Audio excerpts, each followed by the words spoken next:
आज मेरे द्वारकाधीश अकेले नहीं आए हैं, पांचों पांडव और उनके साथ द्रौपदी भी आई हैं। जब सभी आए हैं, मध्य में बैठ गए, भीष्म पितामह बड़ा सुंदर ज्ञान दे रहे हैं। ठाकुर जी पीछे खड़े हैं और सभी पांचों पांडव और द्रौपदी वहां विराजमान हैं। सुंदर ज्ञान दे रहे हैं भीष्म पितामह कि मैं अब अपना शरीर छोड़ रहा हूं।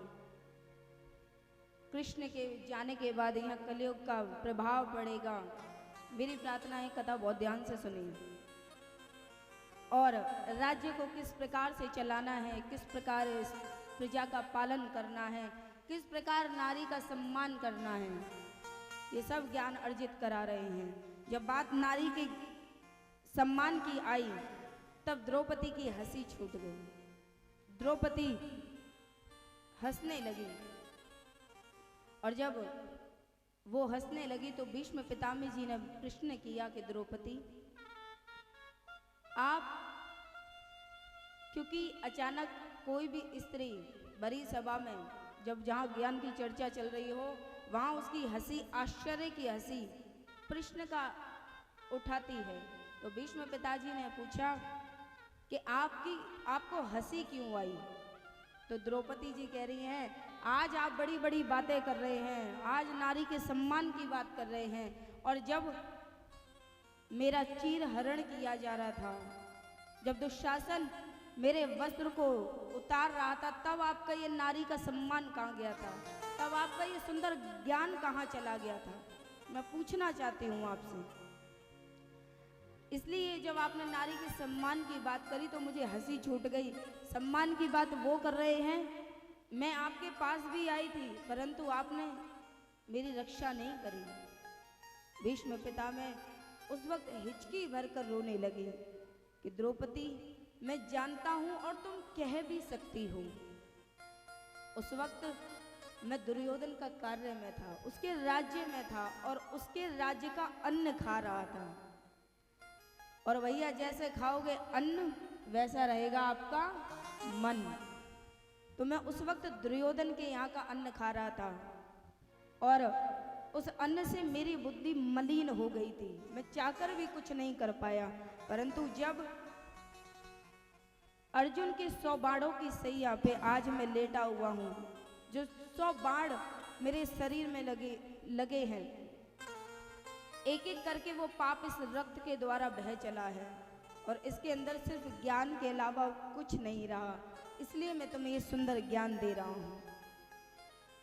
इस कथा से हमें ये सबक मिलता है कि हर किसी का घर का अन्न भी नहीं खाना चाहिए, क्योंकि क्या पता कि वो अन्न कैसे कमाया हुआ है। इसलिए अन्न हर जगह का, इसलिए हम जो ब्रजवासी होते हैं हर जगह का अन्न भी नहीं ग्रहण करते, सूखा ले लेते हैं ताकि उसे अग्नि की जब आंच पड़ेगी तो वो पककर बढ़िया हो। क्योंकि भैया अन्न भी तुम्हारा, पकाओ भी तुम, पता नहीं कौन से मन से पका रहे हो। या एक कम था कि 3-3 जने आ गए, एक रोटी खा रहे हैं, 2 रोटी खा रहे हैं, 3 रोटी खा रहे हैं, कलेश में तो तुम रोटियां बना रहे हो, तो कहाँ से उस व्यक्ति की भूख पूरी हो जाएगी। इसलिए भोजन जिस प्रकार की आपकी संपत्ति है वो अच्छी होनी चाहिए। आप जो माताएं बहनें भोजन बना रही हैं तो वो बड़े प्रेम से बनाएं, अगर नहीं बना सकते हैं तो कलेश से तो बिल्कुल ना बनाएं, मना कर दें।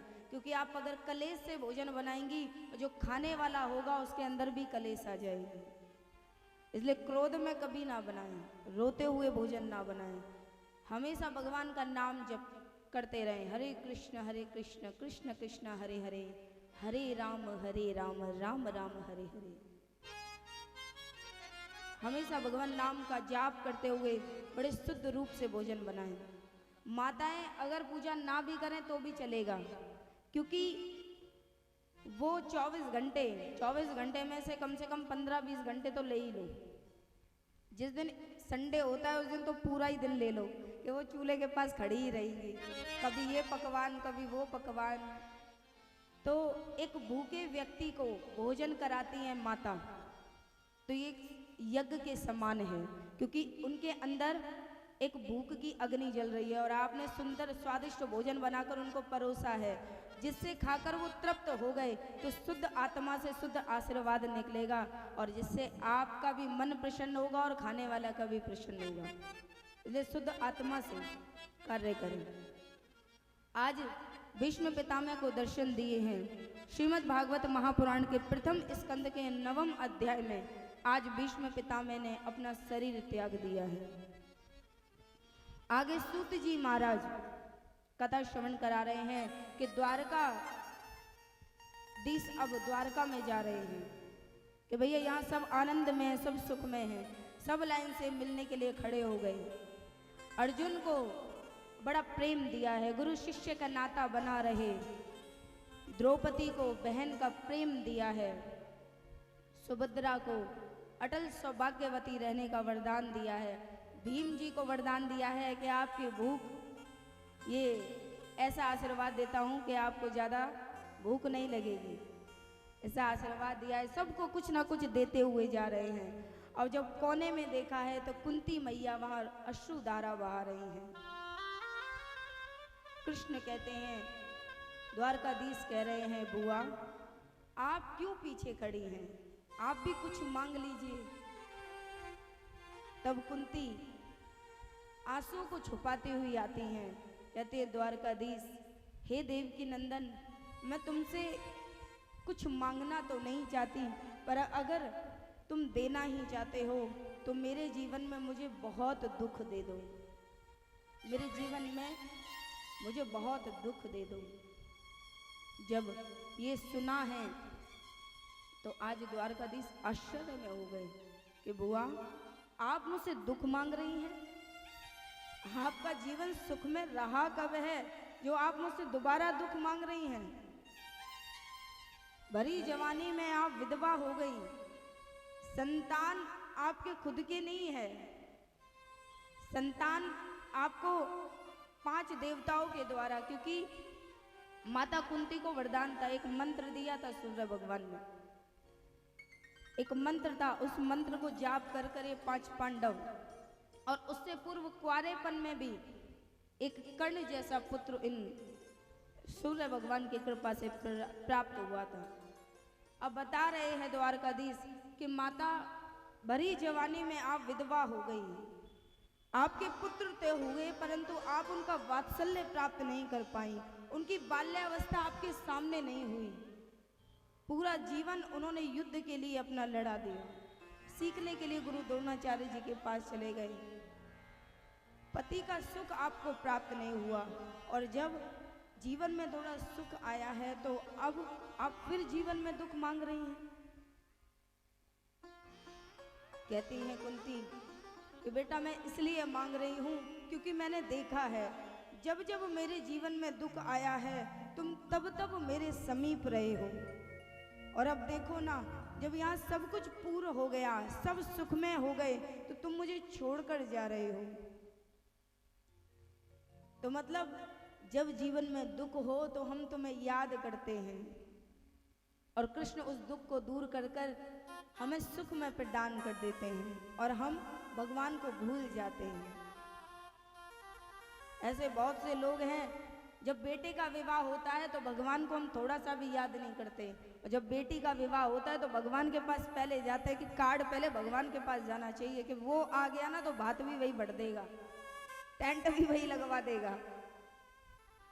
दुख में सुमिरन सब करें, सुख में करे न कोई, जो सुख में सुमिरन करे तो दुख काहे को हो।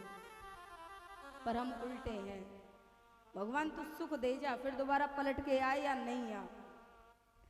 भगवान की भक्ति हम डर से करते हैं तो भगवान हमें कहीं हमने जो दिया है वो छीन ना ले, डर से करते हैं भगवान की भक्ति। और क्या करते हैं, हरि दर्शन आती है 6 रुपए की, ज़्यादा भी नहीं लेते, 6 रुपए की हरि दर्शन आती है, सुबह लगा देते, शाम लगा देते, हो गया भैया भगवान तुम्हारी पूजा हो गई।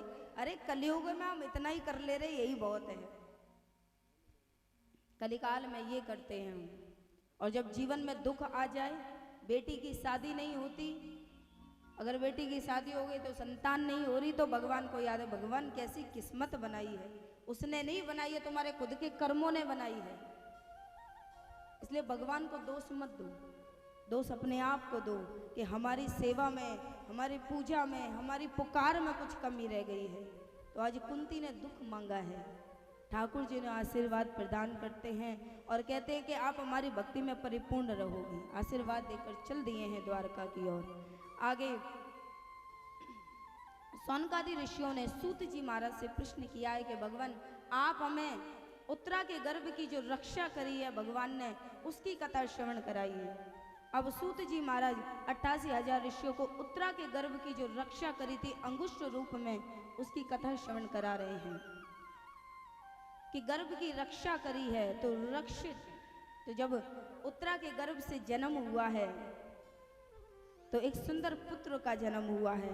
जब सुंदर पुत्र का जन्म हुआ है, युधिष्ठिर के पुत्र का जन्म हुआ है। युधिष्ठिर दोनों हाथों से नाना प्रकार की बधाई दे रहे हैं, समस्त देवताओं को गोदान दिया है। बड़े प्रसन्न हुए हैं कि पांडव में एक वंश उत्पन्न हुआ है। जब उसका नामकरण रखा गया तो विष्णु भगवान के द्वारा रक्षित है, इसका नाम इसलिए परीक्षित रखा गया।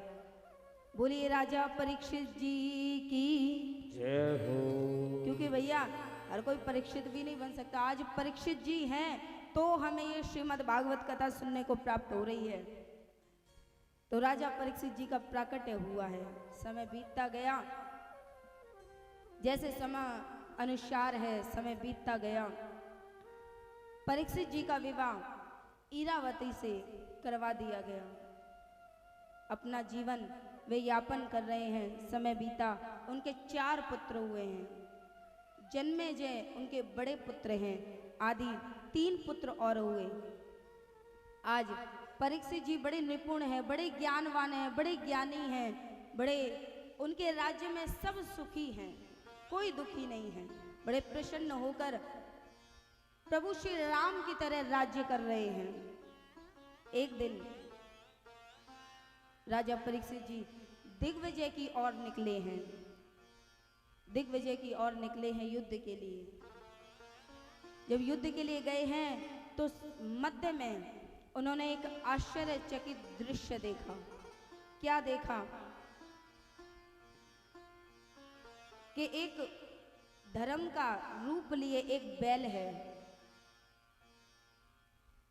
वो बैल एक पैर पर घूम रहा है संसार में, देखा है, और शूद्र रूपी कलयुग उस बैल को मार रहा है।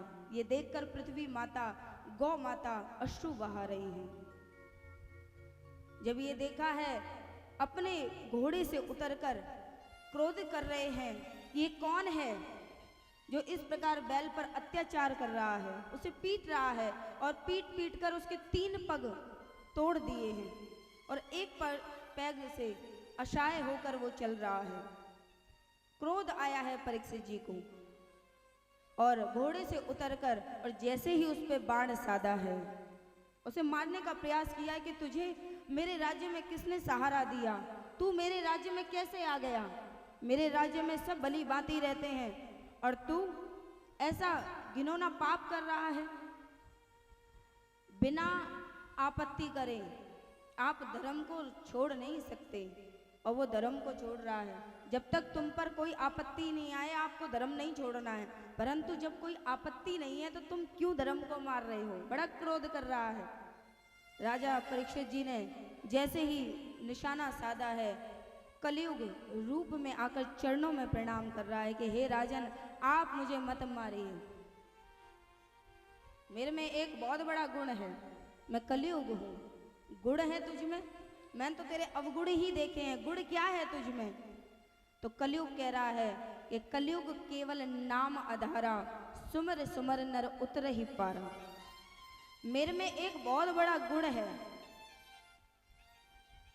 पहले के ऋषि घंटों तप किया करते थे, यज्ञ किया करते थे और यज्ञ करते करते भगवान मिलेंगे इसकी भी कोई आकांक्षा नहीं है, कोई भी पता नहीं है, परंतु लगे हुए हैं। वर्षों बीत जाते थे, भगवान के दर्शन नहीं होते। उसके बाद हवन होने लग गया, उसके बाद पूजा शुरू हो गई, फिर उसके बाद कलिकाल में केवल नाम आधारा, भगवान का नाम उच्चारण करने से भगवान की प्राप्ति होती है। तो मेरे राज्य में, मेरे कलयुग में, मेरे युग में जो भी भगवान का नाम गलती से ले ले या प्रेम से ले ले, उसका उद्धार निश्चित है। जब ये गुण सुना है तब राजा ने कहा कि फिर भी तू मेरे राज्य में नहीं रहेगा, और रहेगा तो मैं तेरे को 4 स्थान देता हूं। वो 4 स्थान दिए हैं राज्य में रहने के लिए। अहिंसा, हिंसा या अहिंसा, अहिंसा या हिंसा, अहिंसा। अब सोच रहे क्या बोलूं क्या नहीं बोलूं, अहिंसा या हिंसा। आप लोग क्या करते हैं? हम दोनों में से कुछ नहीं करते। पर स्त्री संग, इसमें कलयुग का वास है। मदिरा पान में कलयुग का वास है, और झूठ में कलयुग का वास है। इन 4 जगह में कलयुग का वास है। अब कलयुग को जब 4 स्थान दिए, कलयुग कह रहा है भगवान हे राजन, आपने मुझे दे दिया, अब एक स्थान और दे दीजिए। तो कहते हैं कि आपको अब कौन सा स्थान चाहिए? कह रहे हैं मुझे स्वर्ण में स्थान दीजिए। तो राजन ने कहा है कि जो स्वर्ण, जो सोना आपने किसी से छल कर लिया हो या चुराया हुआ सोना हो, उसमें कलयुग का वास है। हर सोने में कलयुग का वास नहीं है। अब आप विचार करो व्यास जी, आपने भी तो सोना पहन रखा है, इसमें भी कलयुग का वास है। जो अपनी मेहनत से कमाया गया धन और उससे सोना बनाया जाए, उसमें कलयुग का वास नहीं है, बल्कि इस सोने को आप चुरा लें, उसमें कलयुग का वास है। तो 5वां स्थान उसमें दिया है। अब कलयुग ने जैसे ही उसको स्थान मिला है, उस कलयुग ने परीक्षित जी के जो सर पर मुकुट था उसमें प्रवेश कर दिया है। क्योंकि वो मुकुट किसका था? जरासंध का। और जरासंध कौन है? हाँ जी, कथा श्रवण करी है। जरासंध कौन है? हमसे क्या पूछ रही हो? हमारा घर का रिश्तेदार थोड़ी ना है। सुना तो होगा, फिर भी जरासंध कौन है? इतनी बार आप कथा सुन चुके, सबने कथा श्रवण करी है? लंबे लंबे हाथ खड़े करिए।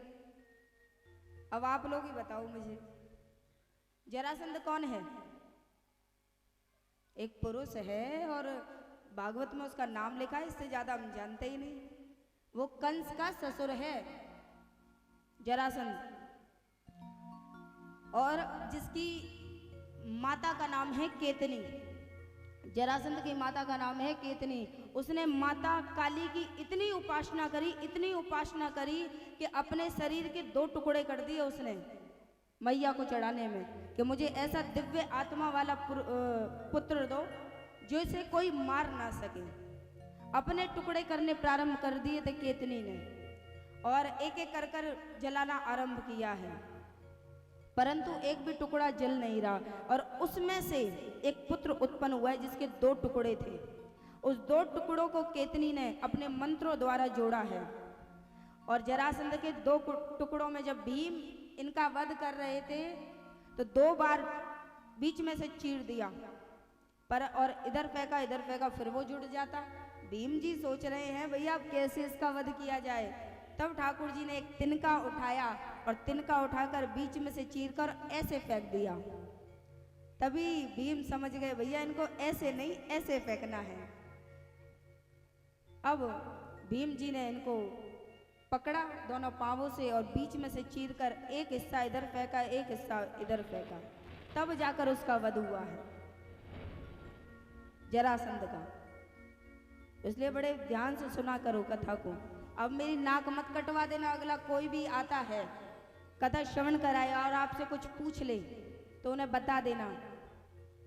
तो भैया जरासंध का वो मुकुट है जो परीक्षित जी ने अपने शीश पर पहना है, तो उस मुकुट को ले पहनकर उसमें कलयुग का वास हो गया। चले हैं आगे, चलते चलते उनको बड़ा प्यास सता रही है। कुटिया देखी है सामने, एक मुनि की कुटिया है, उसमें प्रवेश किया है। प्रवेश करने पर देखा है कि एक ऋषि है, तप कर रहे हैं। जल की मांग करी है कि हे ऋषिवर मुझे जल दीजिए, परंतु ऋषिवर अपने तप में बैठे हुए हैं। उन्होंने सुना नहीं। एक बार बोला, 2 बार बोला, पर नहीं सुना।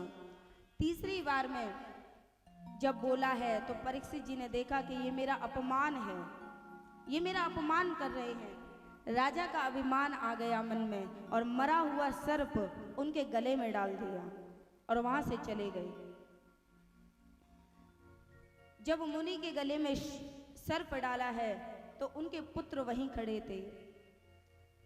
पुत्र को बड़ा क्रोध आया है। पुत्र ने जब दृश्य देखा है कि मेरे पिताजी के गले में सर्प है, उन्होंने को बड़ा क्रोध आया, गए हैं नदी में और जल लिया है और श्राप दे दिया है कि जिसने भी मेरे पिता के गले में ये मरा हुआ सर्प डाला है, मैं उन्हें श्राप देता हूं कि आज से 7वें दिन तक्षक नाग आकर उन्हें ढस लेगा।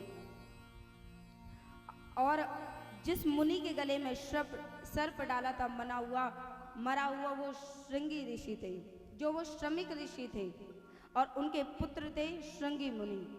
उन्होंने श्राप दिया था। इस बात का ध्यान रखना, मैं पूछ सकती हूँ आपसे। उन्होंने श्राप दे दिया कि आज से 7वें दिन तक्षक नाग उसे डस लेगा।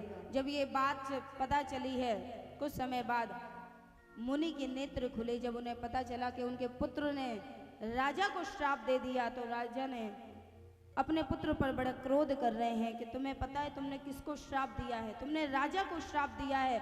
वो हमारे पालन करता है, वो हमारे अन्नदाता है, वो पूरे राज्य को संभालते हैं। छोटी सी गलती पे आपने इतना बड़ा श्राप दे दिया। अभी जाइए उन्हें बताइए कि उन्हें श्राप लग चुका है। एक शिष्य को भेजा, परीक्षित जी को बताया कि तुम्हें ऐसे ऐसे श्राप लगा है। जैसे ही सुना है कि मुझे श्राप लगा है, अपने पुत्र जन्मेजय को पूरा राज्य पाट दिया और चले गए हैं वन की ओर। वन की ओर जाकर खोज रहे हैं, सभी बड़े बड़े ऋषियों से पूछ रहे हैं कि हे संत ऋषि, मुझे बताइए कि जिसको पता चल गया हो कि इसकी मृत्यु होने वाली है, उसे क्या कार्य करना चाहिए, उसके मन को शांति कैसे लगे। सभी ऋषि कह रहे हैं कि भैया इसका उत्तर हमारे पास नहीं है। जब थक हार कर परीक्षित जी वहीं घाट पर बैठ गए, तब देख रहे हैं दूर से कि गंगा जी में स्नान कर कर एक सुंदर से बालक आ रहे हैं उनकी ओर। चेहरे पर बड़ी चमक है, चौड़ा माथा है, चंदन लगा रखा है, भीगे भीगे वस्त्र है, चोटी लंबी सी है। धीमी धीमी गति से उनकी ओर आ रहे हैं। सभी जितने ऋषि हैं सबने अपना आसन छोड़ दिया, प्रणाम कर रहे हैं। वो कोई और नहीं, हमारे सुखदेव जी महाराज हैं। बोलिए सुखदेव जी महाराज की, बोलिए भागवत महापुराण की। जब सुखदेव जी महाराज को अपनी ओर आते हुए देखा है, उनके दिव्य तेज को देखकर प्रणाम किया है उनके चरणों में और कह रहे हैं कि हे ऋषि, हे संत, आपको देखने के बाद मुझे ऐसा प्रतीत हो रहा है कि भगवान ने, संतों ने मुझ पर कृपा करी है। आपको देखने के बाद मुझे प्रतीत हुआ है कि आप ही मेरे प्रश्नों का मुझे उत्तर दे सकते हैं। आप ही हैं जो मेरी आत्मा को शांति प्रदान कर सकते हैं। कृपा कर कर मुझे ये बताइए कि जिसकी मृत्यु 7 दिन में, जिसको पता चल गया हो कि उसकी मृत्यु नजदीक है, उसे क्या करना चाहिए? उसकी आत्मा जो उसका डर है वो कैसे निकले? सुखदेव जी महाराज राजा परीक्षित जी से कहते हैं, केवल और केवल अपने जीवन को धन्य बनाने के लिए श्रीमद् भागवत महापुराण को ही, इसका ही आयोजन करना चाहिए, इसकी ही कथा श्रवण करनी चाहिए। जब परीक्षित जी ने सुना है, थोड़ा सा भी देरी नहीं लगाई है, उसी घाट पर सभी संत ऋषियों को निमंत्रण भेजा, एक ऊंचा मंच तैयार किया, सुंदर पंडाल लगाया, दूर दूर तक निमंत्रण भेजा और सुखदेव जी महाराज को व्यासपीठ पर बैठा दिया। चंदन तिलक इत्यादि कर कर चरणों में प्रणाम किया है कि भगवान अब मुझे शुद्ध ज्ञान दीजिए, जिससे मेरे अंदर जो मृत्यु का भय है वो निकल जाए। आज सुखदेव जी महाराज राजा परीक्षित जी को श्रीमद् भागवत महापुराण की ज्ञान गंगा में डुबकी लगा रहे हैं, ताकि जो इनके अंदर मृत्यु का भय है वो निकल जाए। सुखदेव जी महाराज ने सर्वप्रथम सृष्टि की रचना बताई है।